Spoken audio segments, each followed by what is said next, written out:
তো আমরা আমাদের টিউটোরিয়াল একদম শেষ দিকে চলে আসছি। এখানে আমরা দেখবো যে আমরা নতুন একটা স্টেজ কিভাবে বানাতে পারি। তো আমরা চাচ্ছি যে যখন আমাদের গেমটা শেষ হয়ে যাবে, কেউ একজন জিতে যাবে, তখন আমরা একটা পপ আপ দেখাবো যে এক্স প্লেয়ার উইন্স। সেই পপ আপটা দেখানোর জন্য আমরা নতুন একটা উইন্ডো ক্রিয়েট করব।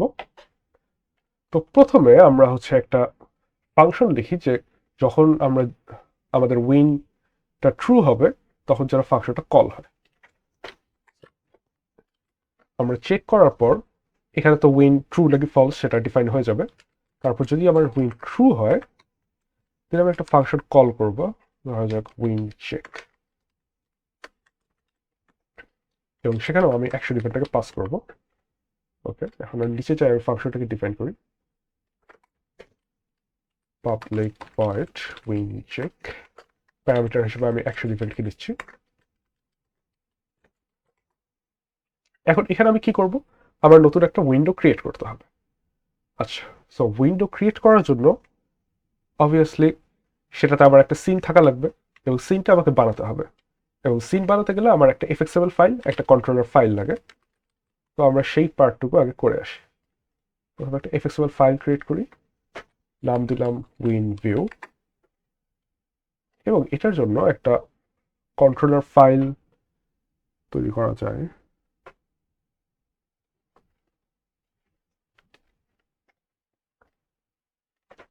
হচ্ছে উইন কন্ট্রোলার। তো উইন ভিউয়ে কি কি থাকবে সেটা আমি সিন বিল্ডারে সেট করে দিতে পারবো।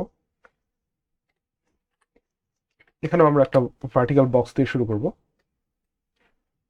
এখানে আমার ভার্টিক্যাল বক্সটার সাইজ খুব বেশি বড় হওয়ার দরকার নেই, ধরা যাক আমি 400x300 রাখলেও চলবে। সেখানে শুরুতে আমি একটা ইমোজি শো করি, আর তার নিচে একটা টেক্সট অ্যাড করি। টেক্সটে লেখা থাকবে যে ধরো প্লেয়ার উইন্স, প্লেয়ার জায়গায় প্লেয়ারের নামটা রিপ্লেস করা হবে। এখন ভার্টিক্যাল বক্সের জিনিসগুলোকে সেন্টার অ্যালাইন করি, আর এখানে একটু গ্যাপ রাখি। ভার্টিক্যাল বক্স থেকে গ্যাপটা দেওয়া যায়। টেক্সটটা একটু বড় করা যেতে পারে।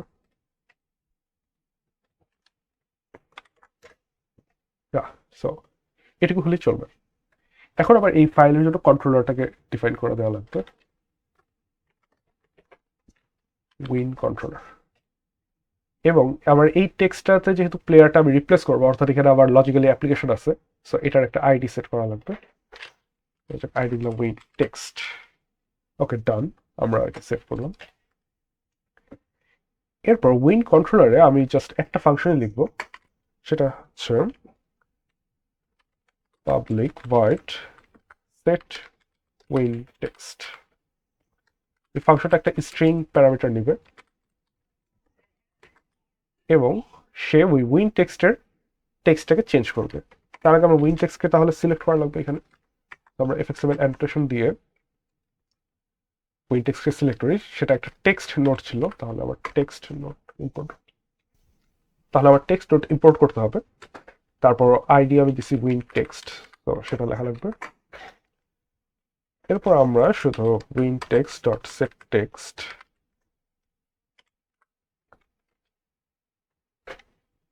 সরি এখানে প্রাইভেট, এখানে নেম প্লাস উইন্স, এটা আমি শো করব। এখন আমার এখানে কাজ মোটামুটি শেষ। আচ্ছা, আমি টেক্সটকে এখানে ভুল জায়গা থেকে ইম্পোর্ট করছি। তো ইম্পোর্টটা আমার করতে হবে জাভা এফএক্স থেকে, এখানে W3C থেকে করলে হবে না। ইস্যু রিজলভ হয়ে গেছে। ওকে, এখন আমি এই জিনিসটা শো করবো কোথায়, ওটা হ্যালো ভিউয়ের মধ্যে, তাহলে আবার হ্যালো কন্ট্রোলার চেঞ্জ করা লাগবে। শুরুতে এখানে আমার সিনটাকে আমি বানায় ফেলি। সিন বানাতে গেলে আমার এফএক্সএমএল ফাইলটা লোড করতে হবে। So FXML loader is equal to new fxml loader get class dot get resource। আমার এফএক্সএমএল ফাইলের নাম ছিল win view dot fxml। এরপর আমি রুট নোডটাকে সিলেক্ট করি, লোডার ডট লোড, এবং এখানে আমার হচ্ছে এই যে সিনটা আছে সেটার মেথড কল করা লাগবে। সো সেটার জন্য আমার কন্ট্রোলটাকেও লোড করা লাগবে। Win controller is equal to loader dot gate controller. আচ্ছা, এখানে লোডে এরর দেখাচ্ছে কেন? ওই আবার এক্সেপশনের কাহিনী। তো এখানে আইও এক্সেপশন থ্রো করে দিই। এরপর আমি কন্ট্রোলারে কাকে পাস করব? কন্ট্রোলারে আমার মেথড কল করতে হবে সেট উইন টেক্সট। এইখানে আমার প্লেয়ার্স অ্যারে থেকে বর্তমানে যা টার্ন, যদি টার্ন 1 হয় তাহলে আমাকে 0 পাস করতে হবে, যদি টার্ন 2 হয় তাহলে 1 পাস করতে হবে। টার্ন -1 নেমটাকে পাস করে দিচ্ছি। এরপর আমার হচ্ছে স্টেজ। এখন আগের বার আমরা দেখছিলাম যে এখানে আমি স্টেজ ক্রিয়েট করি নাই, আমি কারেন্টলি যে স্টেজটা ইউজ করা হচ্ছিল সেটাকে ব্যবহার করছি, কিন্তু এই জায়গায় আমার স্টেজটা ক্রিয়েট করা লাগবে। তো আমরা একটা নতুন স্টেজ বানাই, নিউ স্টেজ। এরপর একটা নতুন সিন বানাতে হবে,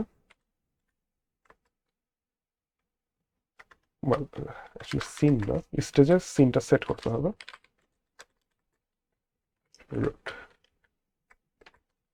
এরপর স্টেজটাকে আমরা শো করব।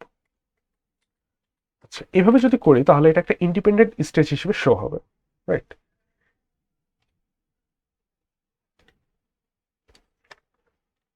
কিন্তু আমি চাচ্ছি যে এটা একটা পপ আপ হিসেবে শো হোক, অনেকটা এখানে যেরকম সেটিংস উইন্ডোটা আছে, এখানে যখন আবার সেটিংস উইন্ডোটা আসবে তখন আমি পিছনের উইন্ডোটাকে অ্যাক্সেস করতে পারবো না, রাইট? যতক্ষণ না এটা ক্লোজ হচ্ছে। সো আমিও সেই জিনিসটা করতে চাচ্ছি। সেটা করতে গেলে আমার একটু কাজ করা লাগবে, হচ্ছে স্টেজটাকে মডেল হিসেবে ইনিশিয়ালাইজ করতে হবে। এটাকে আমি মডেল হিসেবে ইনিশিয়ালাইজ করলাম। এখন এটা কার মডেল? এটা হচ্ছে আমার কারেন্ট যে উইন্ডোটা ছিল সেটার মডেল। তো সেটা আমার বলে দেওয়া লাগবে যে এইটার ওনার কে। আচ্ছা, এখন কারেন্ট উইন্ডোটা আমি কিভাবে পাবো? সেটা আমি এই যে অ্যাকশন ইভেন্ট, এই কারণে এখানে প্যারামিটার হিসেবে রাখা হয়েছে, এই অ্যাকশন ইভেন্ট থেকে আমি বের করে নিতে পারবো। Node action event dot gate source, তারপর গেট সিন, তারপর গেট উইন্ডো। এই স্টেজটা হচ্ছে আমার এই পপ আপ স্টেজটার ওনার। সো পপ আপ স্টেজটা যতক্ষণ থাকবে আমি এই ওনার স্টেজকে অ্যাক্সেস করতে পারবো না, এবং এই জায়গায় শো না দিয়ে আমার দিতে হবে শো অ্যান্ড ওয়েট, অর্থাৎ শো করে আমার হচ্ছে অপেক্ষা করতে হবে যতক্ষণ এটা ক্লোজ করা হয়। সো এখানে আনহ্যান্ডেলড আইওএস,